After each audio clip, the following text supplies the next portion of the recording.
Nah, dari penyucian pentahiran itu berfungsi untuk melepaskan, membebaskan dari segala macam kutuk, gitu ya. Nah, terus bagaimana dengan rumah yang ditahirkan atau dikuduskan? Rumah atau benda-benda ya, tanah bisa ya kan, yang ditahirkan atau dikuduskan. Nah, ini berarti tanah yang pernah ada semacam kutuk itu bisa dikuduskan.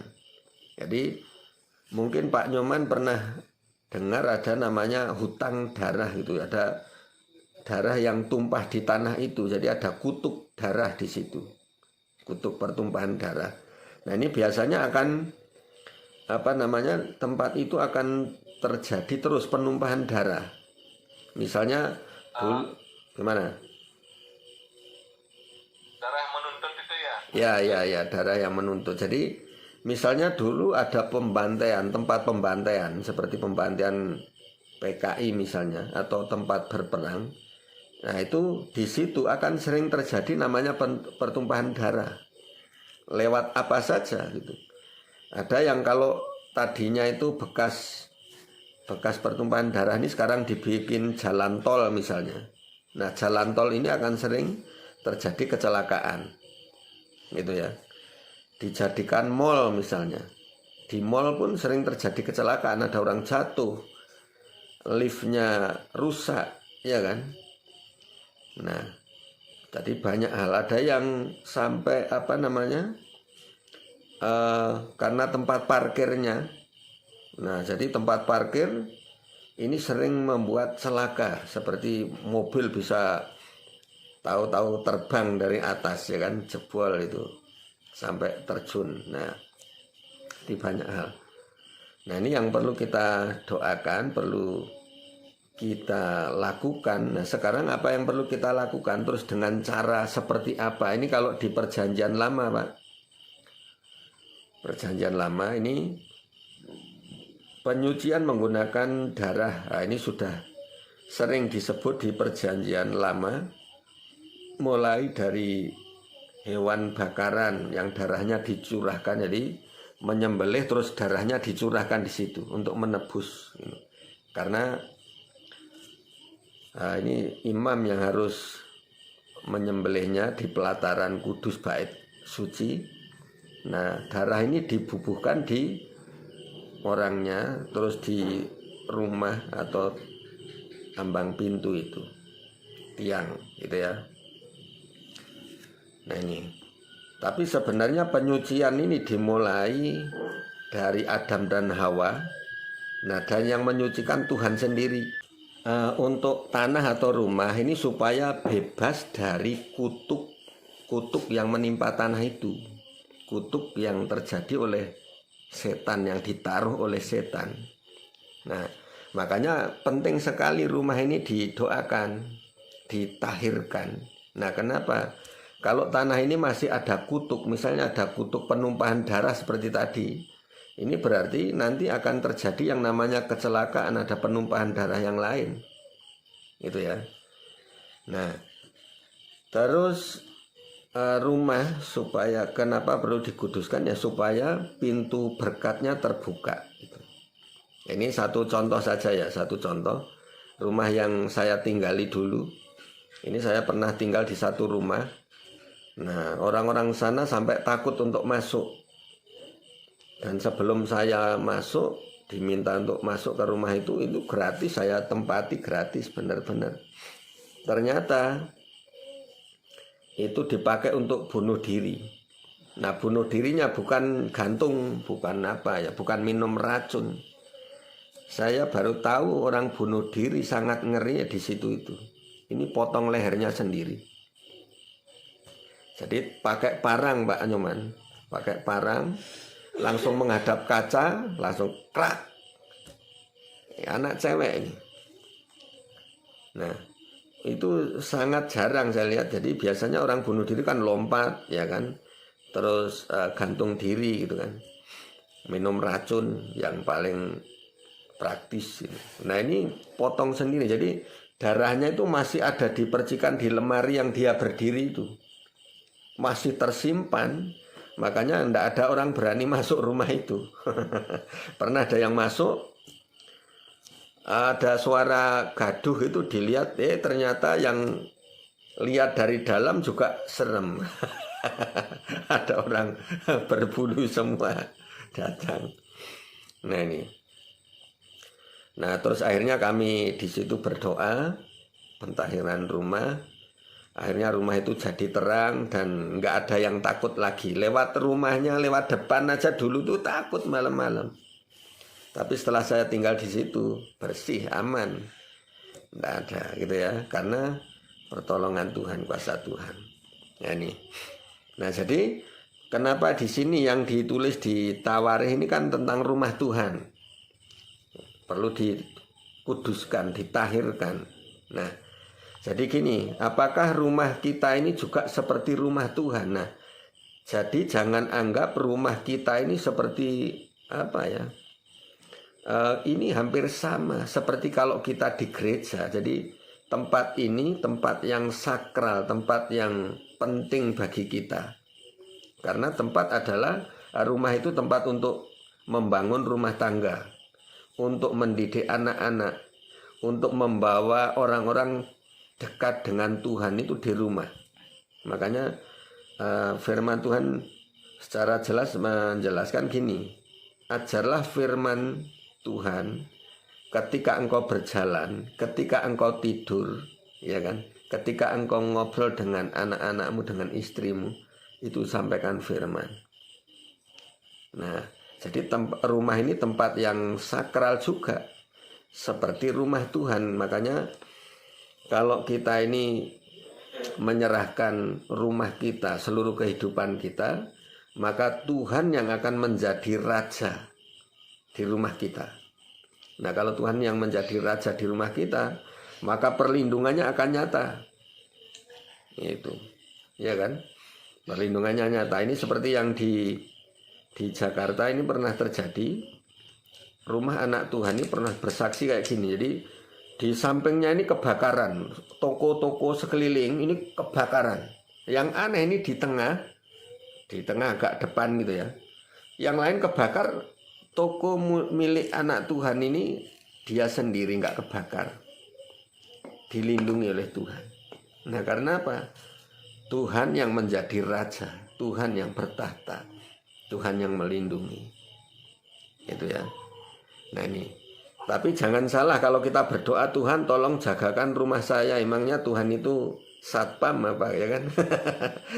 Jangan salah kita berdoa, Tuhan jaga rumah saya. Tuhan bukan satpam kita, ya kan? Bukan satpam rumah. Nah, cara kita berdoa, hormati dia, hargai dia, bahwa segala sesuatu ini adalah miliknya. Tuhan, aku kembalikan seluruhnya ke dalam tangan kuasamu, karena engkau sang pemilik, sang pemberi. Nah, itu beda cara penyampaiannya. Bukan Tuhan tolong jaga rumah saya, jaga anak-anak saya Tuhan. Ya, Tuhan bukan bodyguard anak kita, keluarga kita, bukan. Dia raja. Nah, intinya kayak kita ini pendatang terus minta perlindungan, itu suaka, minta perlindungan, kayak pengungsi kan, minta perlindungan. Saya menyerahkan diri. Nah, itu akan ada perlindungan di situ. Ya, nah ini. Nah, di dalam rumah kita itu juga seperti gereja, seperti tempat ibadah bagi kita. Ya, contoh suami sebagai apa suami? Sebagai imam dalam keluarga. Ya kan? Tapi suami juga bisa menjadi nabi dalam keluarga. Kalau sebagai imam, imam ini kan tempat mengadu. Jadi seperti istri ada apa-apa ngomongnya ke suami, Pak ini butuh uang, butuh ini, ya kan? Nah, terus suami akan berdoa kepada Tuhan, keluargaku kayak gini Tuhan. Nah, jadi serahkan ke Tuhan. Jadi imam itu membawa keluarga kepada Tuhan.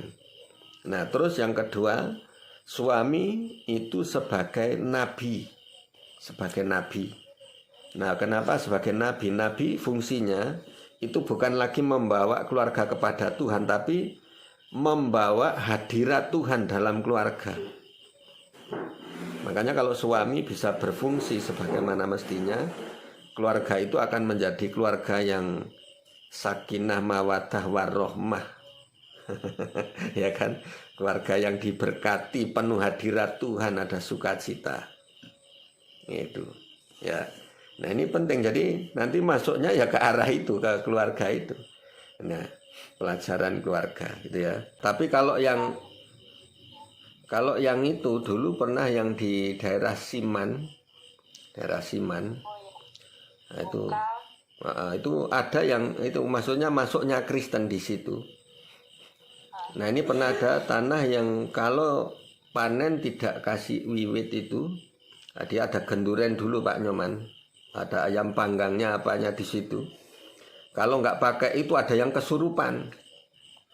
Nah, terus ada Mbak Tuhan yang berdoa di daerah itu dengan menggunakan garam. Garam dapur. Nah, ini kan aneh lagi kadang-kadang, loh yang benar yang mana? Pakai anggur, pakai minyak, atau pakai garam? Nah, yang pakai garam ini dasarnya apa? Ya kan? Nah, ternyata yang pakai garam pun benar gitu, bisa. Karena kalau kita nanti baca ya di Perjanjian Lama, nanti bisa browsing sendiri, ada namanya perjanjian garam. Perjanjian garam. Bisa ditulis nanti ya. Nah ini, jadi perjanjian garam. Sebenarnya pakai garam pun bisa. Nah kadang kalau kita pakai itu dipikir kayak dukun. Wah, kok kayak dukun ya Pak? Ini saya pernah gitu kan ya kan. Kok kayak dukun? Oh keliru saya bilang. Bukan kita yang mirip dukun. Dukun itu yang meniru-niru para nabi zaman dulu. Ya kan? Nabi-nabi zaman dulu pakai gitu. Contohnya ya, Elisa ini ketika ada air yang sering kalau minum di situ banyak orang hamil keguguran. Bukan cuma manusia, hewan pun yang minum di situ keguguran. Ya kan? Nah, terus akhirnya Nabi Elisa bawa pinggan, di dalamnya ada garam. Dan dia berkata seperti ini, sekarang aku sehatkan air ini, aku tahirkan air ini. Tidak ada lagi keguguran, baik itu manusia ataupun anak hewan. Wah, langsung lempar garamnya, dan air ini menjadi sehat, tahir. Gitu ya. Jadi semuanya ada dasarnya, jadi nggak perlu takut. Kalau memang seperti sawah, nah kalau sawahnya terlalu luas, nah ini cukup pakai garam bisa. Ada perjanjian garam. Terus kalau rumah kalau ditaburi garam semua nanti agak lucu juga ya kan. Wah ini kok taburan garam di mana-mana ya kan. Orang curiga. Nah, supaya menghindari yang pikiran yang negatif, nah ini biasanya cukup pakai air atau pakai minyak urapan dicampurkan supaya nggak terlalu kelihatan. Itu ya. Jadi pakai apa saja terserah. Itu pentahiran ini ternyata. Pakai garam bisa, pakai anggur bisa, dan pakai tadi minyak urapan juga bisa. Gitu ya. Nah, jadi cuma nanti kita harus mempelajari lebih dalam lagi bagaimana prakteknya di lapangan. Nah ini, di lapangannya seperti apa. Nah, misalnya seperti di tempatnya Mbak Suci ini, pengen doakan kamarnya misalnya secara khusus. Pernah ngalami sesuatu enggak di kamar itu atau mimpi sesuatu? Bukan cuma itu Pak, saya itu di rumah sendiri itu takut kalau nggak ada orang. Siang saja mau ke toilet itu nggak berani. Saya heran sampai sekarang Pak. Sampai Dan sekarang. dulu makanya sampai kemarin pas Pak Nano ke rumah itu saya masih di sini juga pengen pulang sebenarnya buat yang pentahiran rumah itu. Sampai sekarang tuh kalau makanya saya lebih kerasan tinggal di luar. Soalnya kalau di rumah sendiri itu rasanya nggak kerasa kayak ada yang ngikutin, kayak ada gimana. Pokoknya di rumah itu kalau nggak ada orang saya tuh nggak bisa tidur. Terus apalagi di kamar itu kamar mandi itu tiba-tiba buka sendiri, nutup sendiri, kayak gitu padahal Horor banget ya. siapa-siapa gitu. Pokoknya kotor sekali rasanya rumah itu. Nah, itu Padahal cocok untuk latihan, untuk praktek, cocok Pak Nyoman ya. itu Pak, sampai sekarang itu saya itu belum berani tidur sendiri, jadi harus Oke. ada banyak orang. Kalau nggak ada orang, semua lampu itu saya nyalakan. Oke ya. Ke toilet sendiri aja nggak berani saya. Ya bukan berarti takut kita punya Tuhan Yesus itu enggak sebenarnya. Tapi karena namanya manusia, kalau melihat kejadian seperti itu pasti rasa takut, rasa ini pasti ada gitu. Oke ya. Sampai sekarang itu Pak belum selesai juga. Oke, nah jadi kita banyak belajar tentang ini dan kita akan praktekkan. Sebenarnya masih banyak ini kalau mau dibahas ya. Cuma apa ya, mempersingkat waktu gitu ya. Nah ini saya jelaskan dikit lagi. Oke, kita persiapkan semuanya. Sebelum mentahirkan satu tempat, kita harus mentahirkan diri kita sendiri, yaitu dengan minta ampun sama Tuhan. Oke, haleluya Yesus, glory, glory, haleluya. Haleluya, syukuralalamarama, syukuralalamarama, syukuralalamarama, syukur. Haleluya Yesus, haleluya. Bapa, Roh Kudus, dan Yesus Kristus, dengan segala hormat kami mengundang tahta ketiga yang esa yang Maha Kudus. Mari Tuhan turun bertahta berkuasa atas hati, jiwa, roh, tubuh kami. Ampuni setiap dosa, kesalahan, pelanggaran kami, baik perkataan, perilaku kami, bahkan yang masih terbesit dalam hati pikiran kami. Dosa yang kami sengaja pun tidak kami sengaja, dosa yang diturunkan nenek moyang ataupun dosa kami sendiri, Tuhan hapuskan dengan kuasa darah anak domba di dalam nama Yesus. Dan kami mohon pengurapan-Mu untuk setiap kami yang tergabung dalam doa ini.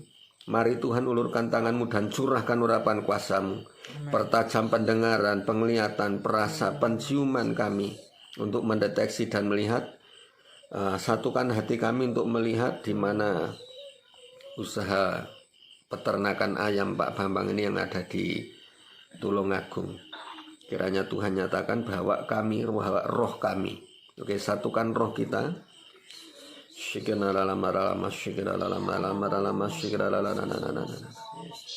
Oke, Tuhan akan nyatakan dan masuk kandang itu Pak. Pintu depan itu terasa kuat sekali, terus di belakang bagian kiri. Belakang itu kan ada bambu-bambu kalau tidak salah ya. Ya. Pohon bambu-bambu. Nah, ini sangat kuat yang di situ tuh. Atau yang kelihatan genderuwo itu ya. Ya. Nah, terus Aku udah ditebang tuh, Pak. ya, tapi rohnya masih di situ. Masih ada. Terus ular yang kemarin masih ada itu ya. Ditebang. Yang pohon ditebang. Depan nih. Oke, berarti ngumpul di situ, Pak. Terus sumur, lihat nggak, yuk, sumur itu ada sumur bor gitu. Nah, ini pernah diganggu nggak keluar airnya, Pak ya? Ya. Ada ceweknya. Yang sumur itu yang belak.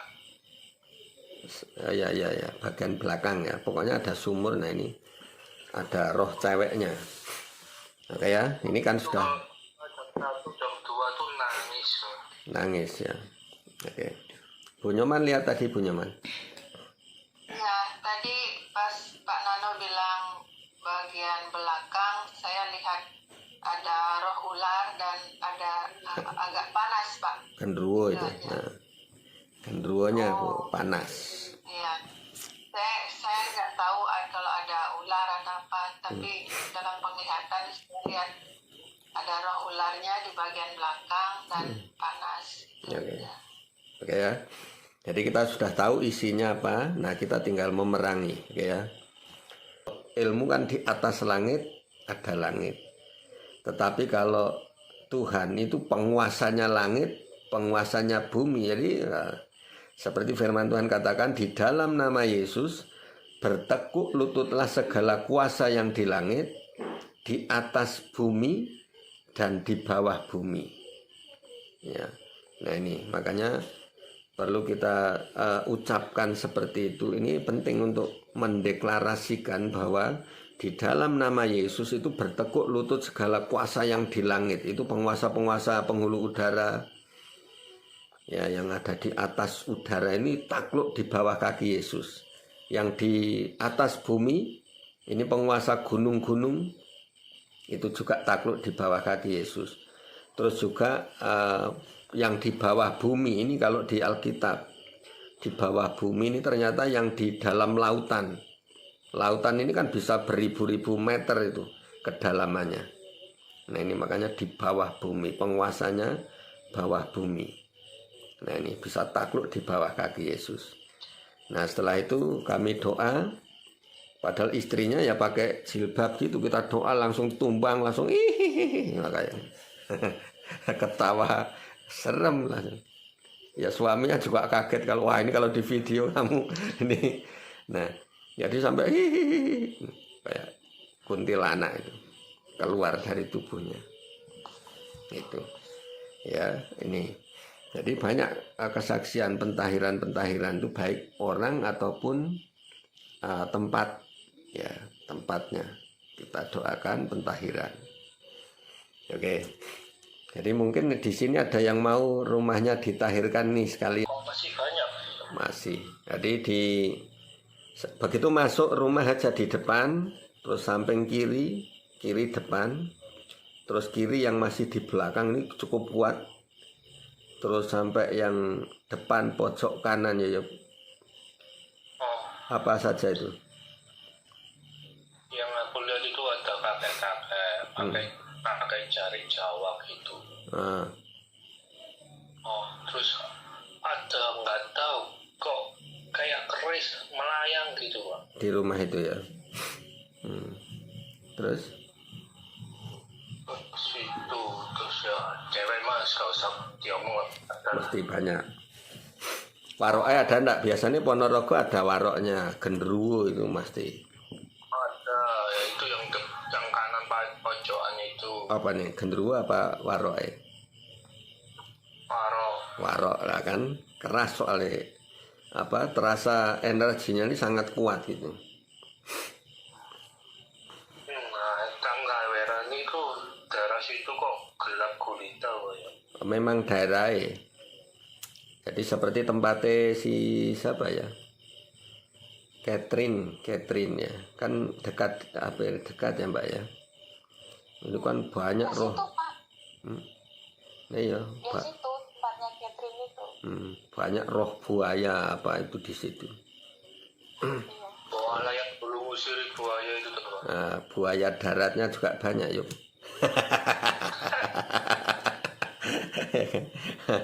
Tapi Pak, saya tadi ya, kayak ngelihat ada ular besar sekali di bagian pojok yang sebelah kanan belakang. Ya itu ada. Ada ya. Ada ular besar sekali kayak masuk ke tanah, Pak. Kayak ada yang masuk ke tanah. Ya, itu Bukan penguasa masuk, tanahnya. masuk. Penguasa tanah. Oke, sekarang kita cabut langsung. Semoga ini bisa menyelesaikan ya. Jadi ada roh kakek-kakek, ada waroknya, genderuwonya, ada ceweknya, ada ularnya. Ini banyak banget. Jadi kutukan di rumah ini sangat banyak. Ada keris yang melayang-layang ini bahayanya kan, kalau tumbalnya darah ini bisa membunuh, bisa mematikan. Oke ya, kita cabut semuanya. Satukan hati kita. Oh haleluya, Yesus, glory, haleluya. Shigana dalam maralama shigana sini. Biar ikut terasakan. Shigana dalam. Serius. Shigana dalam maralama shigana dalam shigana dalam. Oke, di dalam roh kita bergandengan tangan, satukan hati kita, semuanya saling bergandengan tangan. Dalam nama Yesus, satukan kekuatan doa kita, satukan kekuatan roh kita. Bapa, satukan kami dalam kasih-Mu, dalam kekuatan roh-Mu. Dan satukan kami di dalam nama Yesus, urapan-Mu turun atas kami. Untuk serangan COVID yang terakhir ini, apa yang namanya Omikron ini loh. Nah, kita harus patahkan itu.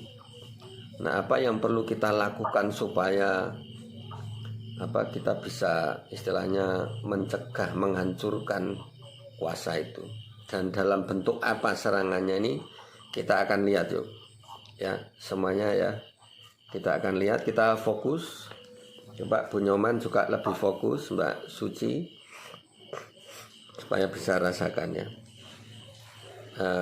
Biar Tuhan bukakan. Oke ya. Haleluya, Yesus, haleluya.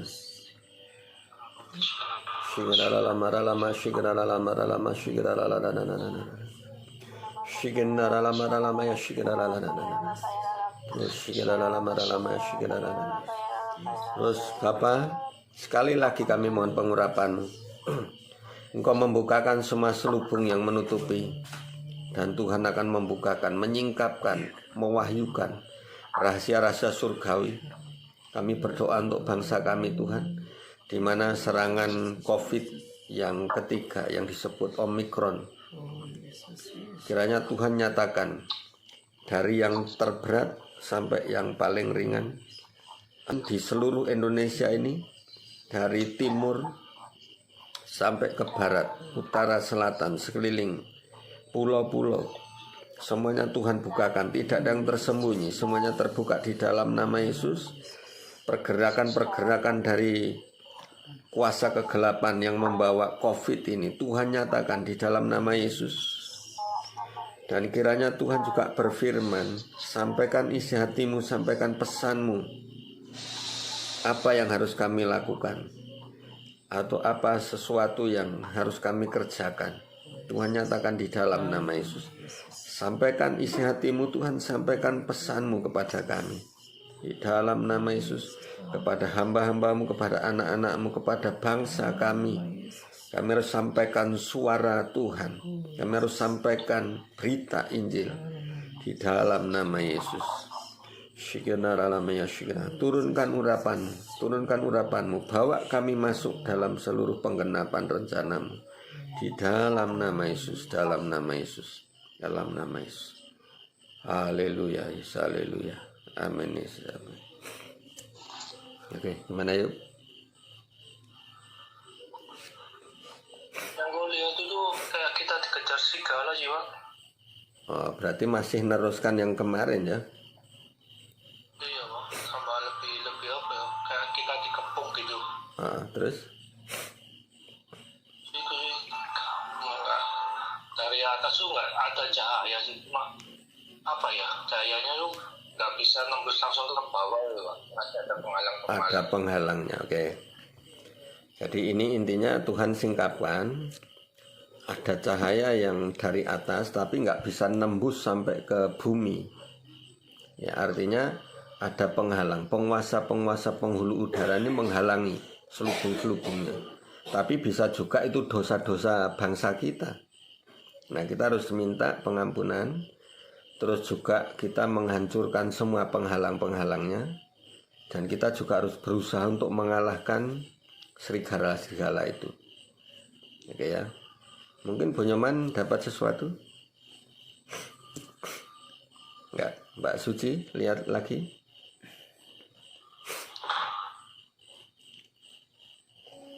Kok saya tadi Kak melihat kayak apa Kak?